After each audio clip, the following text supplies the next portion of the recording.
It is important that we give clear evidences. اب اگر کوئی شخص یہ کہے کہ دیکھیں اب قرآن میں ہے نا چونٹیوں نے سیدنا سلیمان علیہ السلام کو 3 میل کی دوری پر دیکھ لیا تھا اور سیدنا سلیمان علیہ السلام نے چونٹیوں کی بات سن لی تھی. ایک روایت میں 9 میل ہے, ایک روایت میں 3 میل ہے, مفسرین کے اختلاف ہے. چونٹیوں نے سیدنا سلیمان علیہ السلام کے متعلق کیا کہا تھا؟ چونٹیوں نے آنکھ نے کہا تھا اندر چلی جاؤ, سلیمان کا لشکر آ رہا ہے, کہیں ہمیں پامال نہ کر دے. اور قرآن کیا کہتا ہے؟ سلیمان علیہ السلام مسکرائے تھے. سلیمان علیہ السلام مسکرائے تھے. کہاں ہیں؟ 9 میل دور ہیں یا 3 میل دور ہیں؟ اب کوئی کہے سلیمان علیہ السلام کو آواز کیسے آ گئی, چونٹی کی آواز سلیمان علیہ السلام تک کیسے پہنچ گئی؟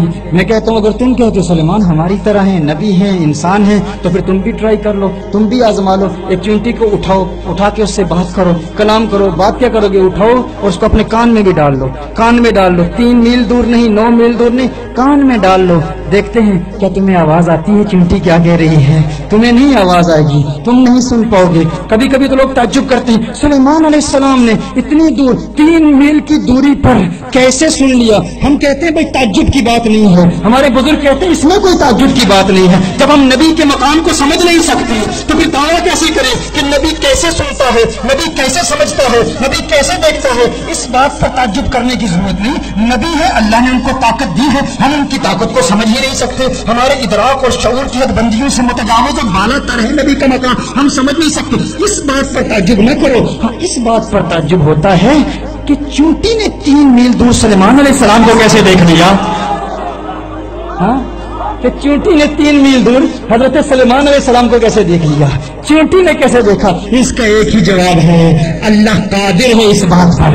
یہ اللہ کی قدرت ہے, اللہ قادر ہے اس بات پر کہ چونٹی کو 3 میل دور سلیمان علیہ السلام دکھا دے. میں کہتا ہوں چونٹی کے لیے اللہ کی قدرت مانتے ہو؟ جو اللہ چونٹی کو دکھا سکتا ہے سلیمان علیہ السلام کو کیوں نہیں دکھا سکتا؟ اپنے نبی کو کیوں نہیں دکھا سکتا؟ سیدنا عباس رضی اللہ تعالیٰ عنہ نے حضور اکرم صلی اللہ علیہ وسلم سے یہ عرض کیا تھا نا, یا رسول اللہ صلی اللہ علیہ وسلم میں تو آپ کو اس وقت سے جانتا ہوں جب آپ مہد میں تھے, بنگوڑے میں تھے. یا رسول اللہ صلی اللہ علیہ وسلم آپ انگلی اٹھاتے تھے اور چاند آپ کی انگلی پر حرکت کیا کرتا تھا. چاند جھک جاتا جدھر انگلی اٹھاتے. مہد میں کیا ہی چلتا تھا, اشاروں پہ کھلونا نور کا. ہاں یہاں پہ ایک سوال پیدا ہوتا ہے نا ذہن میں کہ چاند نے حضور کی انگلی کو کیسے دیکھ لیا, چاند نے حضور کی انگلی کو کیسے دیکھ لیا. 2,60,000 میل کی مسافت پر چاند ہے اس دنیا سے. And the moon is a ٹوئی of رسول اللہ صلی اللہ علیہ وسلم.